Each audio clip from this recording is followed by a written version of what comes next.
Noon ay di ko maintindihan bakit laging pagod si inay titay. Akala ko dati madali lang ang buhay ng aking mga magulang. Ngunit ngayon ako na rin, may pamilya at mga anak din. Ramdam ko na ang hirap ng inyong pag-aalaga, pag-ibig na tapat. Ngayon alam ko na ang sakripisyo niyo pala, ang bawat luha, bawat pawis, pagmamahal ang dahilan. Salamat po, Inay. Salamat po, Itay, sa lahat ng inyong gabay. ngayon alam ko na mahal ko kayong dalawa.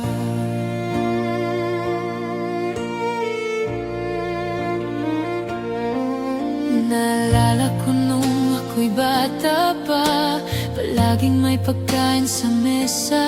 Di ko alam na kayo'y nagtitiis para lang kami ay makakain.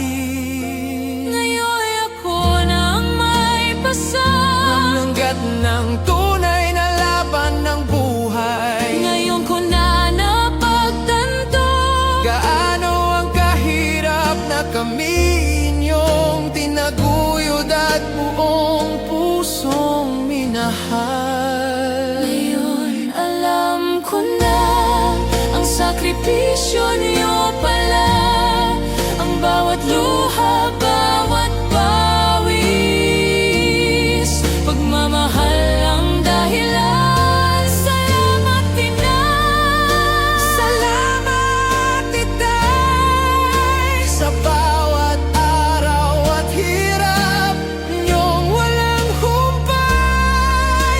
ngayon alam ko na Salamat po mula sa aking puso.